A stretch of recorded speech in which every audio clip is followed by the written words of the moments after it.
How you doing, everybody? This is Elvis Williams from Rick and Welvis, and today we're doing a compelling conversation with my boy Nick, my boy.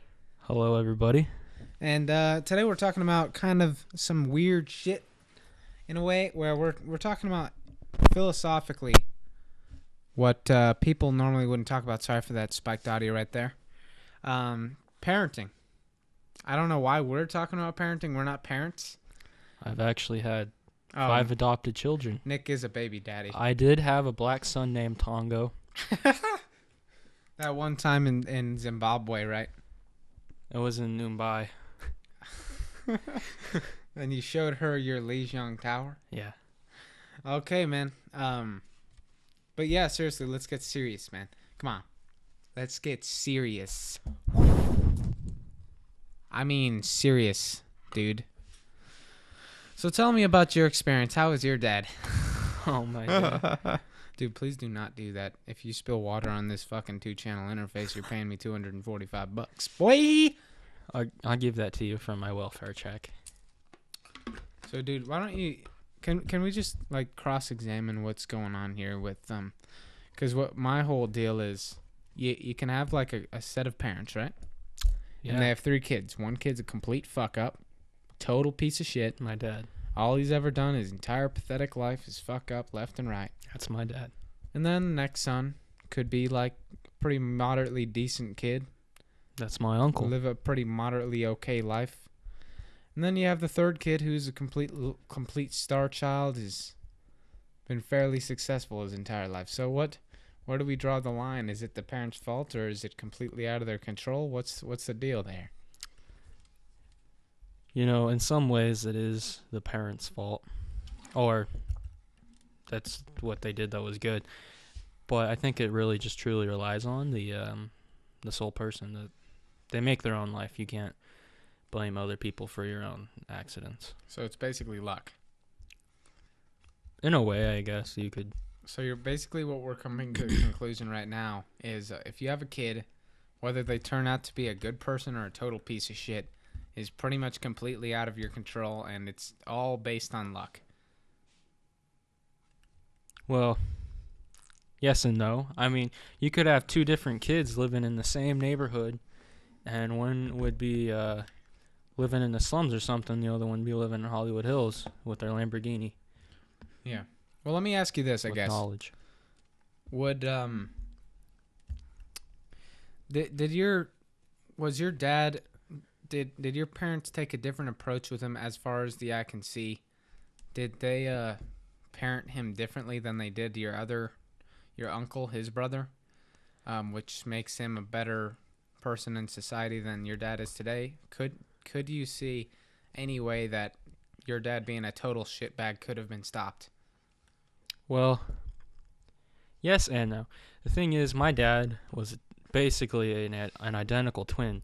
So he had literally almost the same, chance as my uncle.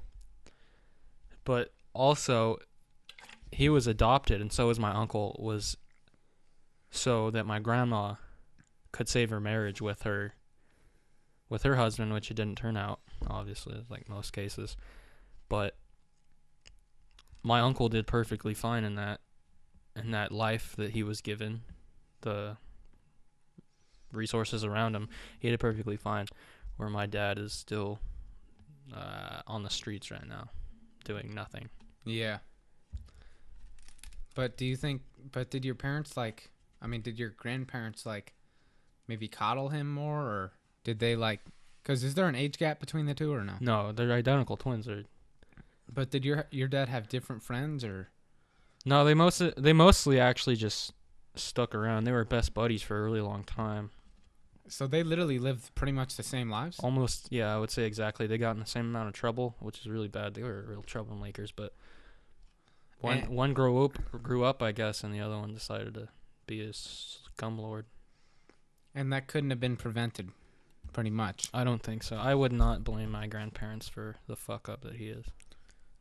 That's kind of sad because you look at my dad and his brothers, because it's almost like they got progressively better. Because the first son, Randy, my uncle Randy, He was doing all right there for a little while, and then, but he was a big troublemaker. He hung out with the biggest shit bags pretty much at the school, and then he started like drinking at an early age. He was sneaking his dad's whiskey out and drinking it, and basically ever since he started drinking alcohol, it fucked his life permanently. He got let off of the Navy with a less than honorable discharge, and he pretty much got fired from job to job. He hitchhiked all around the country after fucking throwing his entire life away several times, to the point where he eventually went to jail for 12 years. Guy was a pretty much fucking lived a pathetic life, one fuck up after another. I love him, but the guy's a fuck up. There's no other way you can put it. But isn't it the same uncle that picked his life up numerous times and traveled across the United States and restarted every now and then? Yeah, I know, but he's still a fuck up. Yeah, but I mean, Well, I mean, you're right. He has drive. he If has there's- better integrity than than your dad. my dad or most people. Or, He's a good guy, but the thing is, he has this compulsion to go back to alcohol, and it fucks him. But he's a real hard worker, and he has a lot of good qualities, and he has the drive to. He had the drive. Now that he's old, he pretty much don't give a shit. But, you're right. But like alcohol fucked him. And then second brother, Uncle Stu, my Uncle Stuart, the guy who he's the musician, as you guys may or may not know. I lived with him for a month in Missouri. I think I talked about him in some of those vlogs where I played recordings of me playing with his bands and stuff. He lived a pretty, it was like it was like the middle ground, I guess. He was an average student, not spectacular, not bad though, and he ended up going to college and became a music major, and became a music teacher. And but I mean, he went through some shit. Mr. Austin? What? Are you talking about Mr. Austin? No, we're talking about Uncle Stuart. Oh. Shit. Yeah, he was a music teacher. Did you not know that? No, I didn't know. I thought yeah. he was just like a bar. He is a musical- bar. He's a retired music teacher now, and he did that all throughout his teaching. And he did some crazy shit at music festivals, probably. And That's awesome. you know how music festivals are. They hand out the ecstasy. Share it. They all share it, man. Diet Pepsi Cola with some Yep. with some Mentos. Yep. So that was him. Pretty decent guy. Lived a pretty decent life with some wild twists and turns here and there. And then there's my dad, who is kind of the star child of the three, who was the youngest brother. He he pretty much he had some troublemaker days in his early days, but then he just killed it during school, man. Straight A's, and then he became an engineer, and here he is making a shit ton of money as an engineer.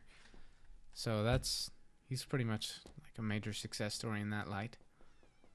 Not a perfect person, but pretty good guy overall. Really successful dude. Good dude. But you look at the three of them, and it's like they all have the same parents, but three starkly different lives. How do you explain that, Nick? I think it's just the you're coming of age. When you're an adult, you make your own decisions, and I think you basically make your own road then. You pave it the way you want it, and some people think higher than others. So you think it's a personality thing? Yeah. You think some personalities are naturally, like, inherently more likely to be people that are kind of like fuck ups, and then others maybe are less than that?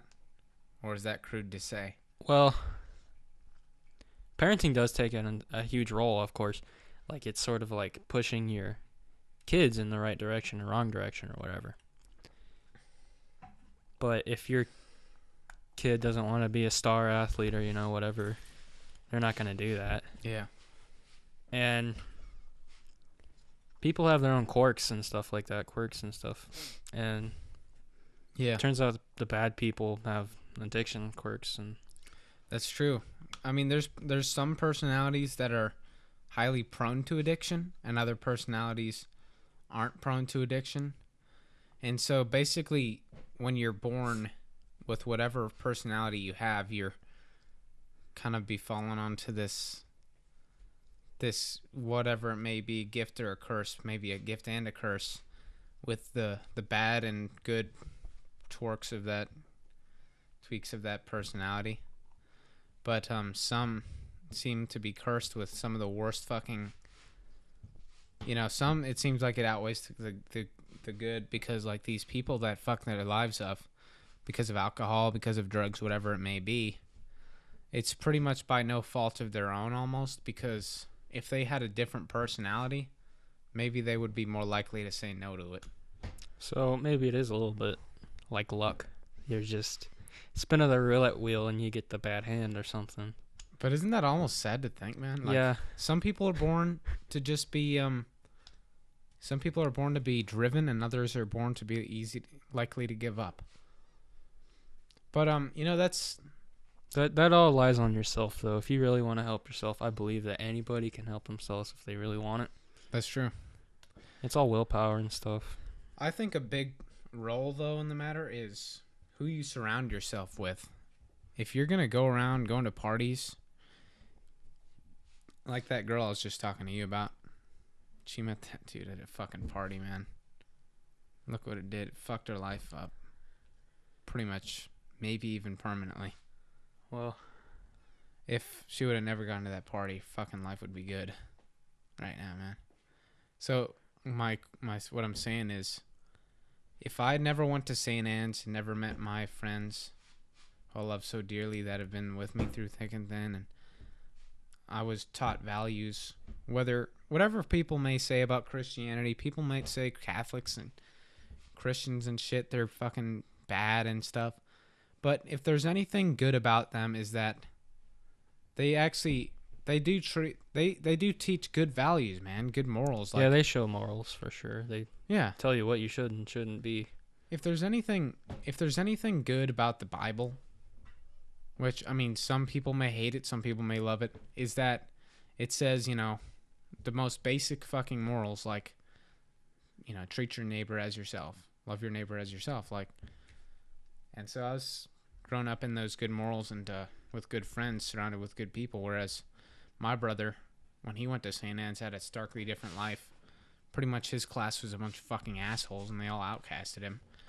And he turned into this very, it seemed like he turned into this very introverted, very stern, like, I don't know how to explain it. He's not a personality who opens up very well, it seems like. He's just alone and doesn't like to share. Yeah, and that's not by no fault of his own as well, because like we were talking about, he was dealt a bad hand. I was dealt a very good hand. He was dealt a very bad hand. But like I was saying, these early days led me to realize who and who not to hang out with. And I think I have if there's anything good about me, is I have an extremely good judge of who is a good person and who's a bad person, how to see the good in people, and who to hang out with. And that's why I'm friends with you. That's why I'm friends with John. That's why I became friends with Eric. I think you're actually kind of dealt sort of a bad hand in a way, because you're kind of cursed with this class of douchebags. And there's only a few good apples, but luckily you're friends with those few good apples. Yeah, I don't necessarily like my class. There's some really good people in there, but some aren't as nice as others. It seems like most of them are fucking assholes. Well, I'm not going to say that because I have to go to school in a month, so I don't want to get my ass beat. They're not going to hear this. Besides, you can kick their asses. I don't agree with that at all. Dude, you're a fighter, man. Shut up.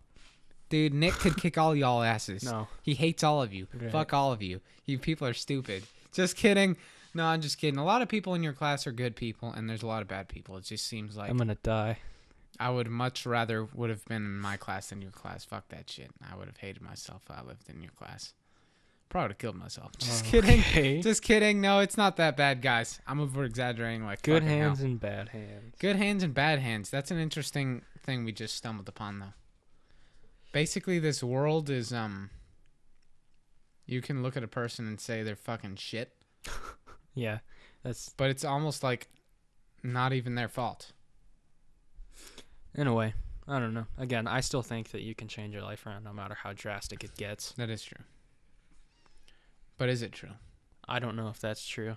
Because if you think about if someone lived this life with shit parents, shit background, shit morals, and then surrounded with shit people, how can they ever have any influence? Well, if their whole life is surrounded by fucking shit, then yeah, their light's pretty dim. But I mean, somewhere in there you have to find light, and if you don't, then what is worth living? I guess if I you know, right? if you actually don't have anything good coming, you better find something, or I don't know. I think, and that kind of what happens with these people that cause chaos, evil people. Their whole life has been shit, so their only thing to turn to is to make it worth it is to make other people's lives shit, I guess. Isn't that fucking terrible, man? That's revenge, I guess. Revenge. Wow, man. That's crazy stuff, though. But how much control do you think as a parent you could have? I don't know. And where's the line? Because it is possible to be too controlling of a parent. Well, yeah, my dad tried to control my life when he was somewhat together. He always tried to control my life, and I realize now that he always wanted the best for me, and he tried to give me the best.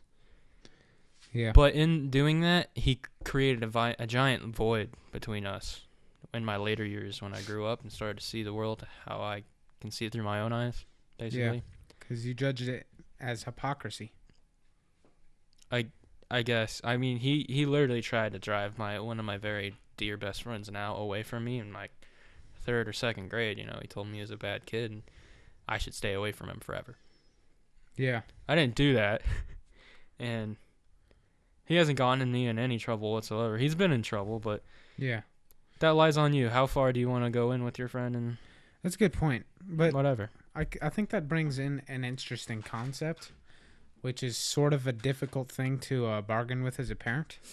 It's almost like you're pretty much you don't have that much info on these people that you're judging your kids' friends. It's like your dad was just judging this guy from a bird's eye view. It's not like he could full on interview this guy, look through all his records, and know everything about this life. Someone could look bad on the surface, but in reality look like a good kid. So what your dad was doing, driving you a wedge between this guy, maybe his intentions were good, but in reality he was just judging this guy from a bird's eye view and driving you away from one of your best friends, and by doing that driving you away from him. So how do you, as a parent, how can you come up with this balance of how to judge these people your friends hang out with, your son hangs out with? Well, I think as a parent you want always what's best for your kid. It's your legacy, and Unless you're a piece of shit that parent. for the most part that's what you're gonna die knowing that this kid is gonna carry the torch, basically. Yeah. And so you want the best for that person. And I'm sure that in his eye, what's one friend, If I can't take the chance on this kid I don't know ruining my son's life, in some way. So he would just want me to completely forget about this kid just to widen my horizons in the future, I guess. Yeah. Fair enough, man. So where do you, since I think we've pretty much touched a lot of bases on parenting, so we'll bring this podcast to a different angle, kind of. Okay. Because my predicament right now, what I've been focusing on, I kind of want to, I'm not going to talk specifically details about my specific situation. Yeah, I would advise that. I'm not going to do that. But I'm going to talk about it from a general sense of philosophy.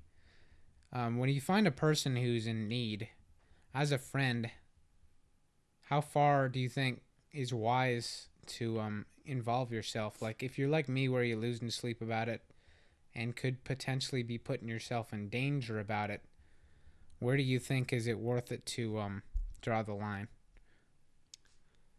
Because like some people would do anything for their friends. Matthew Wong told me he would take a bullet for his friends, even if he dies or gets his arms broken. He said he would do it. I doubt it. I'm somewhat skeptical as well. Yeah, I doubt it. It's really easy to say that from the outside perspective. Yeah, I said it like twice. I'll say it again. I doubt it. Yeah. I doubt it. And I'm not gonna judge what he would or wouldn't do. It's not what this is really about. But yeah, I don't know, man. It's just you know where I'm at. So what's your opinion on that? And have you ever had any experiences like that where you've tried to save one of your friends or try to dig them out of this shithole that they've brought themselves to? Well, my opinions change with how long you've known this friend, you know. There's some guys that I've known forever, which I would maybe lose an arm or a leg for. Yeah. But, I mean, if you're just first starting to know them and you don't know what their intentions are in this bad rot they're in, basically, I wouldn't necessarily lose sleep over it because I don't know this person for very long, you know. I wouldn't invest that much time into that person because Yeah. I don't know how much help they need or how much help they really want. That's true, yeah. If it was a long-time friend, I would probably invest an immense amount of time into that person because they mean a lot to me. Yeah. If it's someone I've known for a month or so, I would definitely not put as much time into. I'm selfless, but I'm also very selfish. Exactly. I mean, that's just realism. Like you say, you're a realist. I don't blame you for that. I'm kind of the same way, unless it's...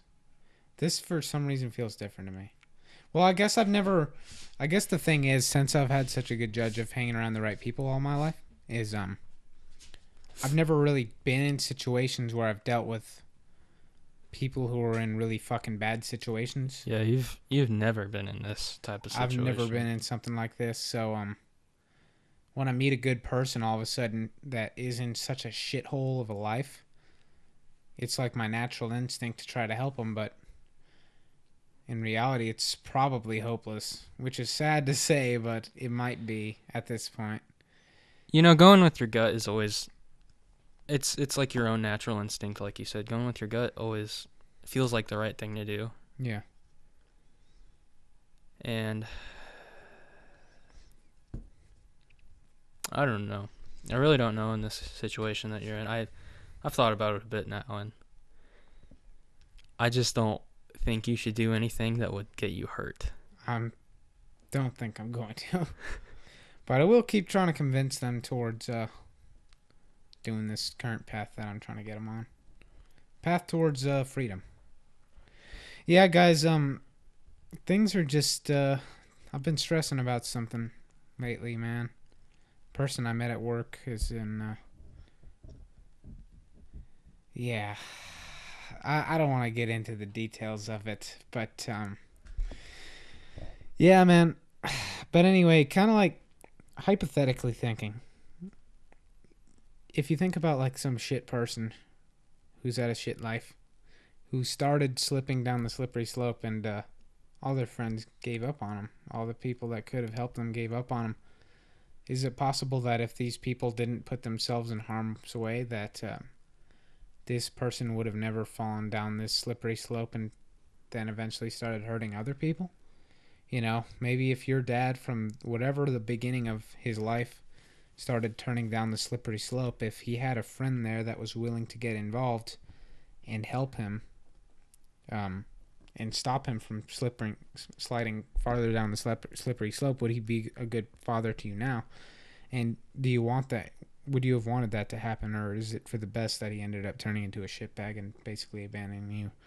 But mostly what I'm asking is about, you know, if we could prevent stuff by putting ourselves in harm's way, is it worth it from a hypothetical perspective?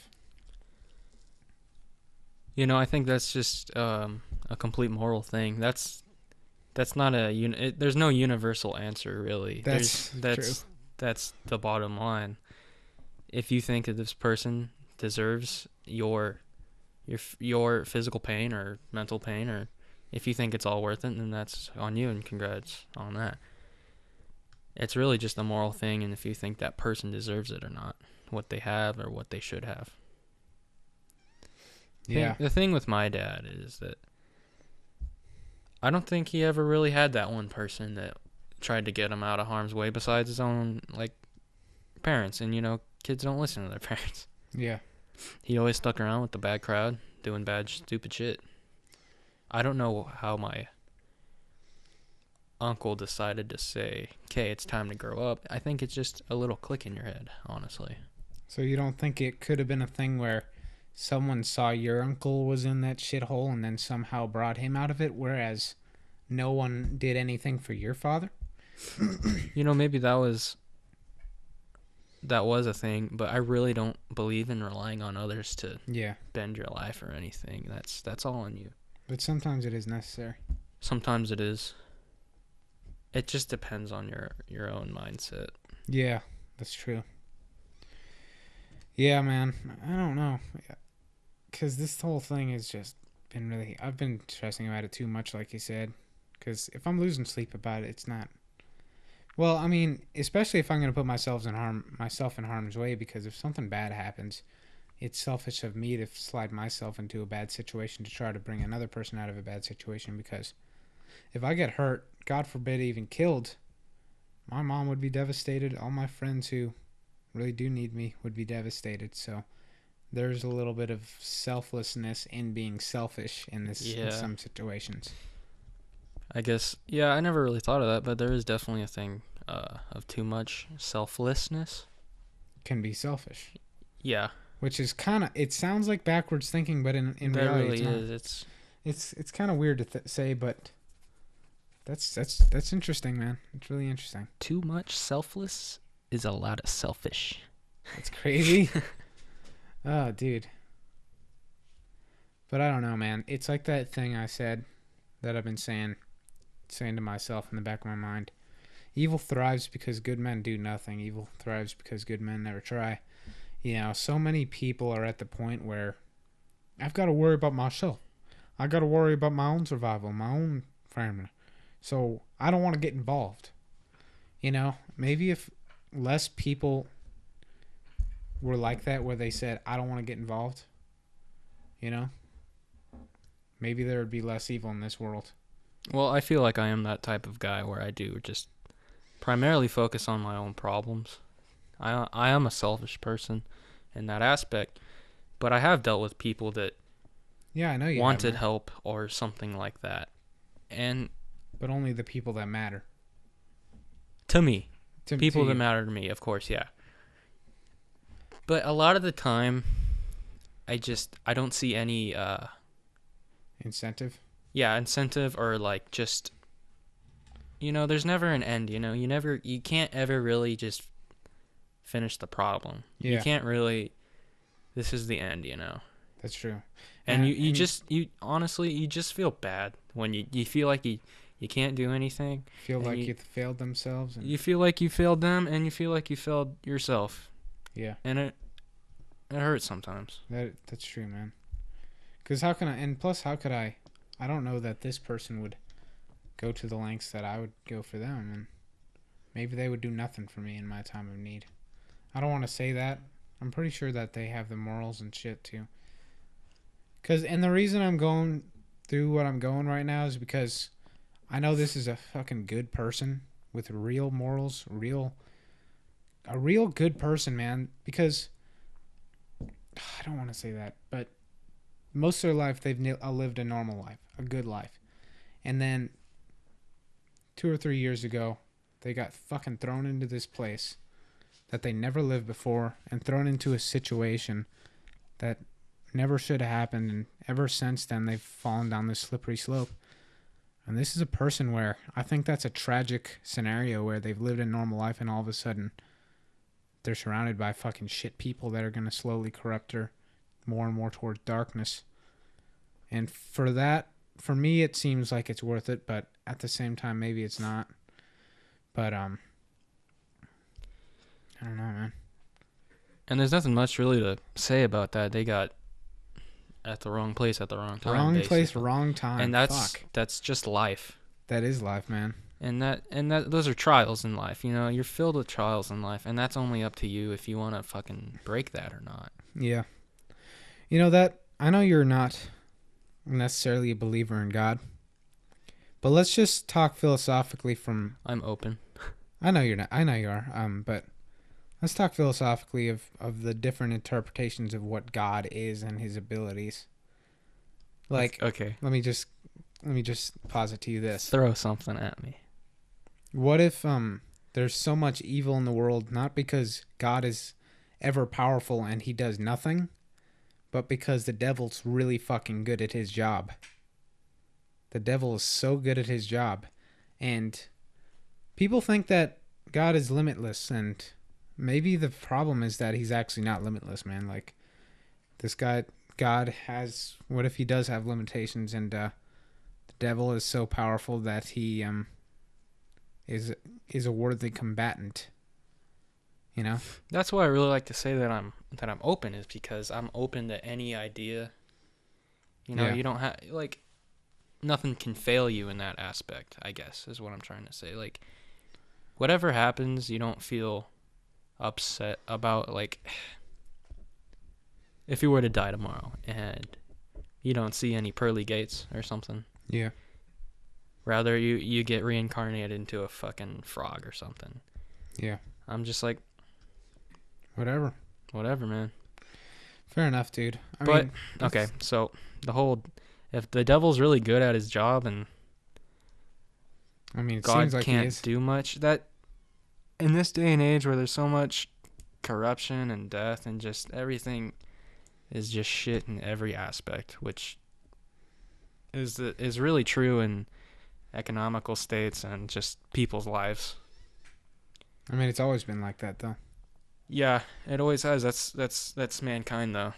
But you know, that's an interesting concept as well. Would you say that there's moral degradation, or that there's just this world is getting worse, or has it always been pretty much equally fucking terrible if you look back throughout history? Throughout history, there's always been conflict. That's the whole phrase, history repeats itself, is 100% true. There's always conflict, and a lot of it is because of the same reasons of why we've had war in the past, or somewhat. Yeah. And They said World War I was the war to end all wars, and fuck no, it was not. no, Far from it. I don't think we'll ever truly stop war. I don't. It's kind of sad to say, but War never changes. mankind is just Fucking terrible. it's a basket of bad apples. Yeah, it is. But there are a lot of good apples out there. That doesn't outweigh the bad, though. That's I was talking to my mom about this. There are good people and God does good and stuff, but yeah, there's just more. It makes you see the good a lot better. You value the good a lot more now that you see so much bad. Yeah. Honestly, though, sometimes I think that there's actually more good people than bad people. The problem is that the bad people have so much more power, and they're so much more willing to inflict bad. You know, they have almost like, in their minds, they have higher incentive to inflict bad than good people have power and incentive to bring good upon the world. You know, I guess it's harder to spread goodness than it is to spread chaos and badness. That's 100% true. I agree with that. So maybe there's actually a lot more good people, but I don't care, man. Just use either one of them. But yeah, I don't know, dude. What do you think? Do you actually think that there's more bad people, or is... Well, I like the way you put it, is that I don't really know how much there is bad compared to good. It's just that doing bad is a lot more easier than doing good. It is. It's immensely easier, you know. You could, in a war way, you could start a new war and you could just fuck a bunch of shit up and take a bunch of land as easy as that. You know, it's just a live count, you know, and you don't care about that if you're. Yeah, exactly. But if you're trying to do good, you work out like a treaty, and you have to work out things, and you have to bend. You know, it's flexible, and it takes a lot. You have to be more flexible. Yeah, that's true. And in the end, I think people just see it as, why don't we just kill them instead? That's that brings me to, I actually just quoted this in a comment section of something someone posted on Facebook. This was from, and sorry to quote a video game, but from the Knife of Dunwall DLC of the original Dishonored, Dowd said, "The world doesn't punish wicked people. We make our choices and then we take what comes. The rest is void." I think that's actually true, because good people, when they do something bad happens to them, and it's like karma, it's instant karma, and they see it and they use it as a way to correct their mistakes and somehow learn from it. But bad people don't see it that way.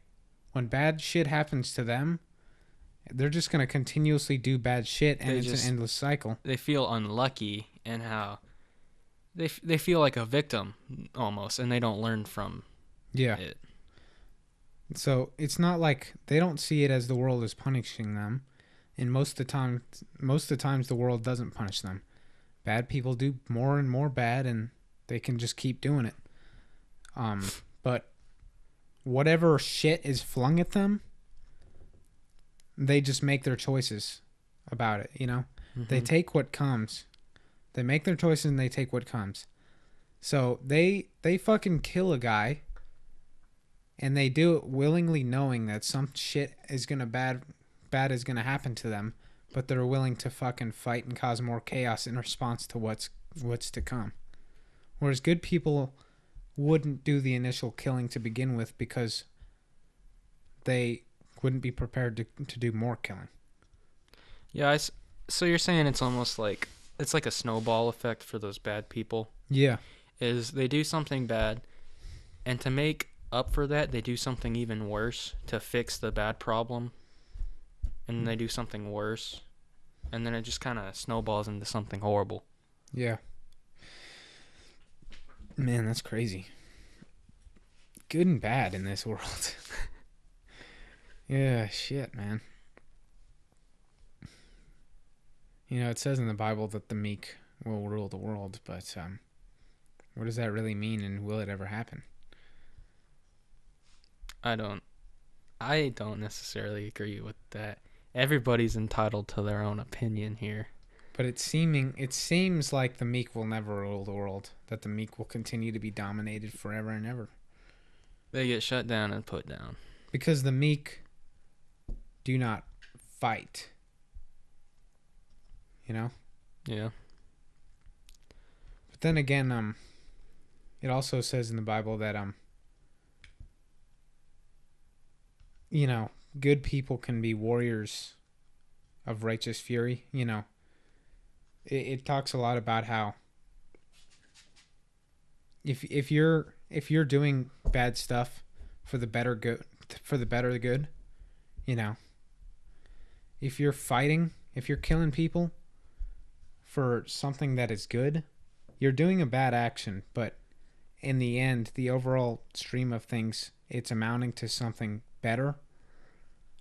Well, but not that, like, that's something that you can't take in as an excuse to do bad stuff, though. That's basically just looking at the situation in your own point of view, though. Because, yeah, you're killing people for something good, but that's in your own mind. And that's what everybody thinks. They only think about themselves and their own country and whatnot. They don't think about the other person. Yeah. Sure, you're doing good by saving, like, whatever, you know. But then you're killing someone's dad from somebody else's country. Yeah. And then you're just, I don't see how killing anyone is good in any way. Of course you have to do it some days, you know. Yeah. I just, like, look at it through both eyes, you know. Definitely, man. I think it's kind of like what that video I always go back to, changed my life almost. Yeah, the philosopher Alan de Botton is saying, neuroscientists speak of a lower part of the brain called the reptilian mind, where what we're principally concerned with is ourselves, our survival, and our own success narrowly defined.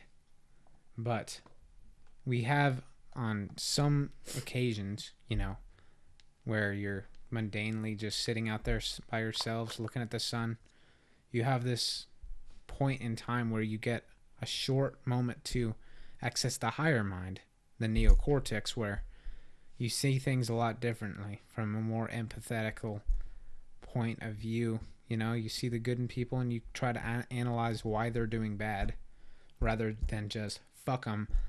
I don't care what happens to them. This is all about me. This is all about my success, and this is all about survival.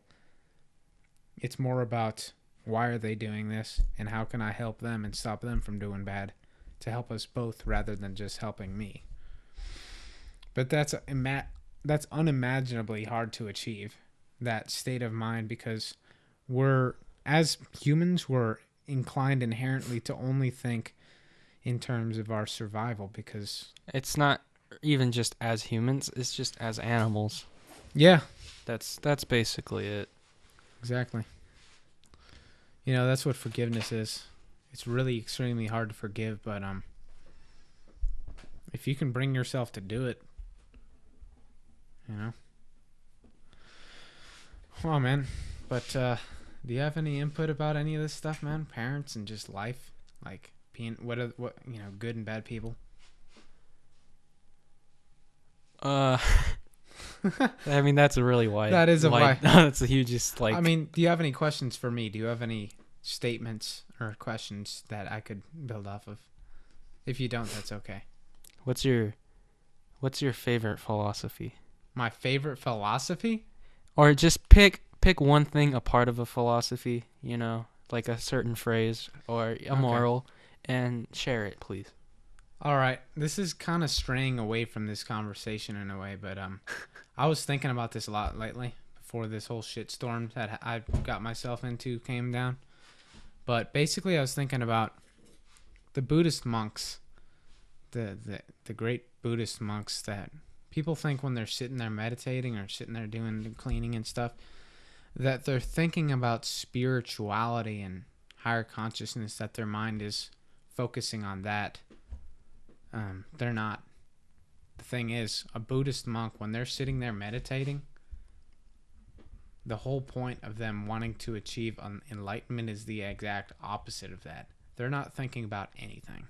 They're literally just doing it. Because only at the point where you're free from concern, all concern, including the concern about wanting to achieve enlightenment, wanting to be the best person you can be, because that even becomes a competition with your fellow monks. Only at the point when you're truly free from concern can you sit there and literally feel yourself just become nothing more than just dust, just the overall matter on this earth, with consciousness flowing through you. You are the universe, and spirit consciousness is flowing through you. Only then can you feel that, when you're free from concern. If you think about it like this, I think I made a Facebook post about this when I was being introspective and thinking philosophically, as I do sometimes. When you look at a stream and you see a little whirlpool in the stream from the current, you look at that whirlpool, you identify it as an individual object. You're like, hey, look, that's a whirlpool. But in reality, the whirlpool isn't a thing. It's an action. It's something that the stream is doing. And that's what people are, man. That's what everything is, man. We're all made up of matter that was once at one point insignificant stardust. We're all made up of matter, the same matter that is all around this universe ubiquitously. And we aren't individual things. We're something that the matter in the universe is doing. Every 7 years, every cell of your body is replaced by another cell, right? We're just the universe flowing, doing different things every second of every day, forever and ever, until we die, and then our body perishes. And if you want to reflect this onto the afterlife, the thing that sets us apart is our consciousness. And I think maybe that's ubiquitous, and maybe it gets higher depending on what kind of being you are. And I think maybe it flows through inanimate objects as well.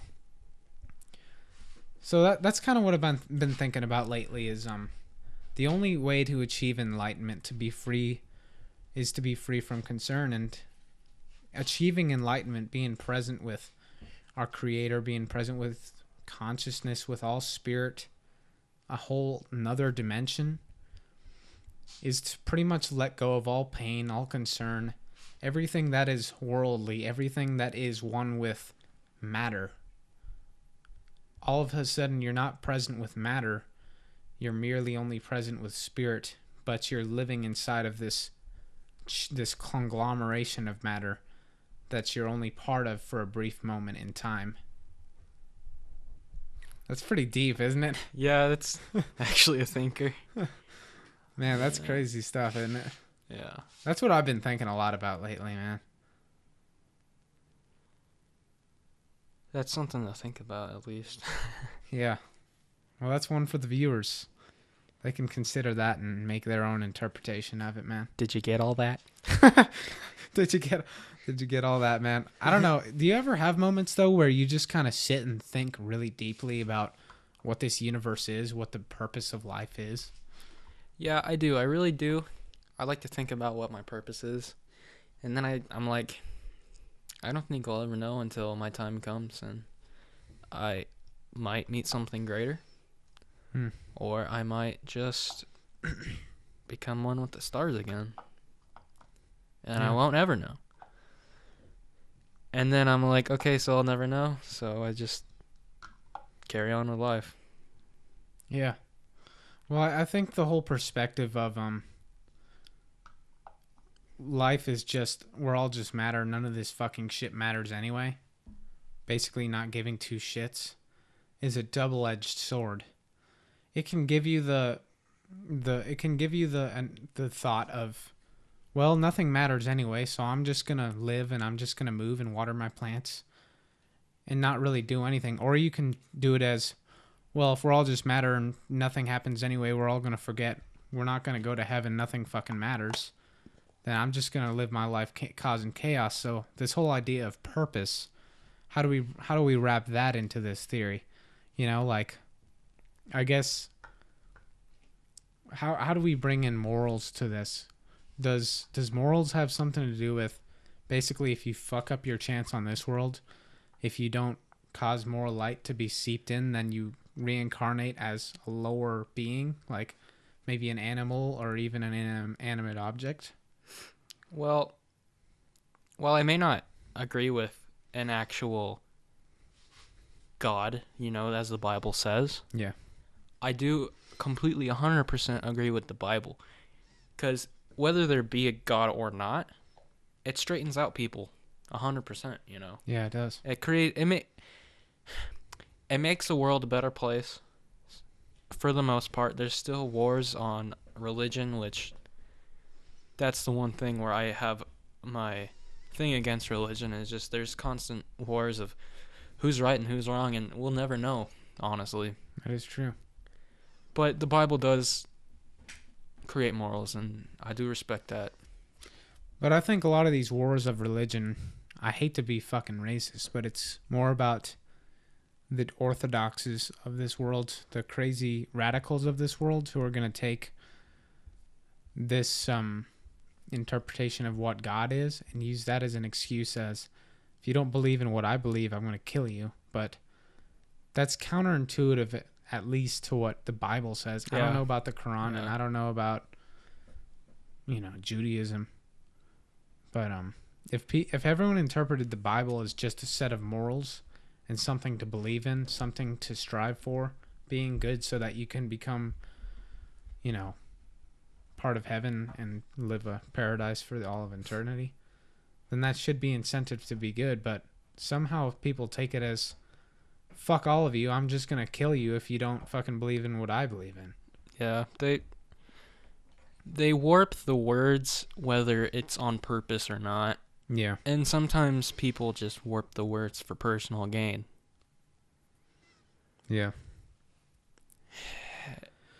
In the end, I do think the Bible is just, and I think this is my own personal opinion, people should think it's just a book, and it's just what you should morally should and shouldn't do. Yeah. I kind of agree with that because I don't necessarily think. I think the Bible is accurate to the fact that people were following Jesus Christ around and kind of taking notes, and then they turned it into a book. But people look at it as this ultimate, the theory of everything in existence, the theory of the universe. But really, it was just written by some monks who were trying to tell a story and maybe give some people the morals that the prophet Jesus Christ kind of spoke of. But it doesn't necessarily have to mean that, and your philosophies on life can stray away from everything that's in there because it was a different time, and it's based on the bias of the monks who wrote it. So Yeah, I never thought of that actually. Their own biased opinion. yeah, it's based on their own biased opinion. So I don't never think thought of that actually. maybe if Jesus Christ wrote a book himself, then I wouldn't blame you for thinking that. But Jesus Christ didn't write the book. It's just a book about Jesus Christ. It'd be like if some people followed me around and wrote a book. I'd look at it like a year later and be like, that shit's wrong. That part's wrong. This is based on your own interpretation of what I did, but that's not necessarily what I would have wrote. Well, what about I'm really bad with the Bible stuff.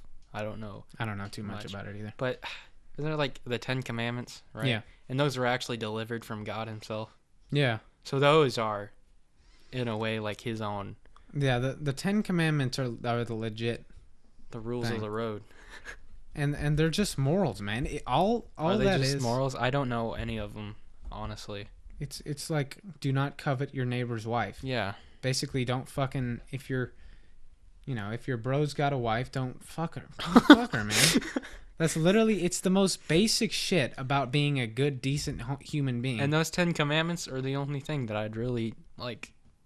Yeah. I completely, like, agree with. Because they are just morals and thing any normal good person should do.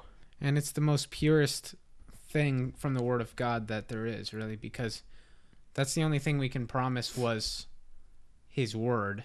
The rest...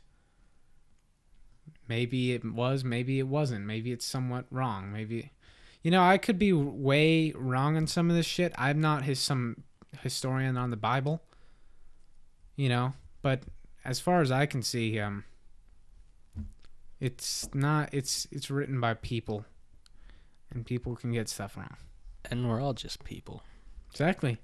So I guess, where do we leave that? Basically, this podcast was about parenting, and it turned into humanity again, and morals and shit. But I guess the ultimate question, what's our purpose? And we'll never know until it hits us in the head somehow.